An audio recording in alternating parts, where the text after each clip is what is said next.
You're at the dinner table. The food is simple, the conversation is light, but there's a number both of you are avoiding. Your father says, "Next month, we'll sort it out." Your mother changes the topic. The TV gets a little louder.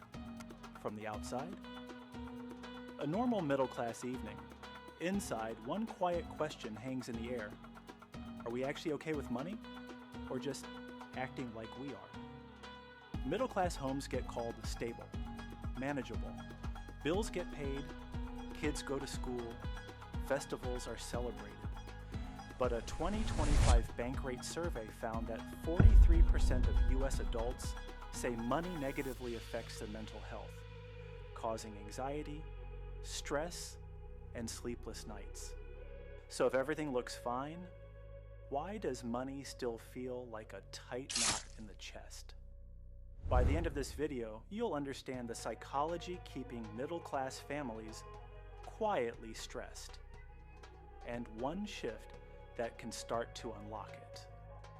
On paper, the middle-class story sounds like success.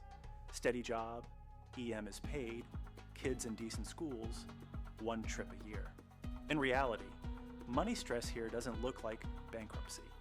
It looks like quiet compromises and constant mental math. Picture your own month. Salary hits on the 1st.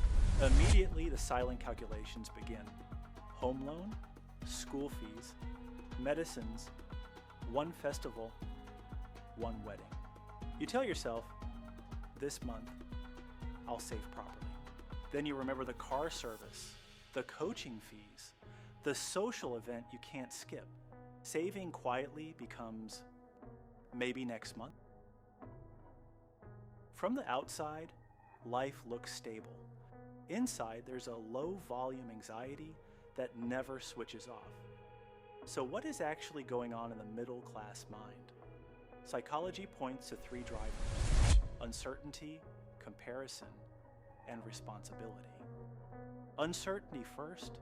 Less than half of Americans could cover a $1,000 emergency from savings alone. The brain hates that kind of exposure, and research confirms that financial worry is strongly linked to psychological distress, independent of actual income. Then comparison. You're not just paying bills, you're paying an invisible membership fee, the cost of not feeling left behind.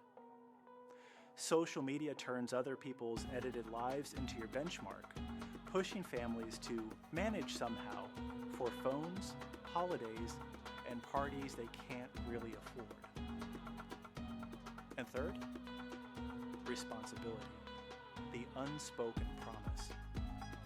My children should never feel what I felt. That turns into education costs and status spending that parents treat as non-negotiable, even while cutting their own needs. Here's a real question. If the data is clear and the stress is real, why don't we just sit down, talk, and fix it? Because money isn't just numbers. It's identity, respect, safety, and love. Saying I'm stressed about money can feel like saying I'm failing. Silence feels safer, even when it makes everything worse. The shift doesn't start with a bigger salary. It starts with a different question. Instead of, how do we keep up? Ask, what actually keeps this family safe and peaceful? 3 honest moves. Have the conversation instead of avoiding it. Separate real needs from social pressure. And treat even a small emergency fund as emotional protection, not a luxury. When you calmly explain to your kids why you skip some expenses and prioritize savings, you're not making them feel poor. You're training their minds to connect money with awareness instead of anxiety. So after this video, don't just ask, are we earning enough? Ask, what silent financial stress are we carrying? And what one small honest step can we take this month to release it? Because once you understand the psychology behind that quiet pressure, you're already closer to something most people never figure out. Feeling financially safer, even before you become richer.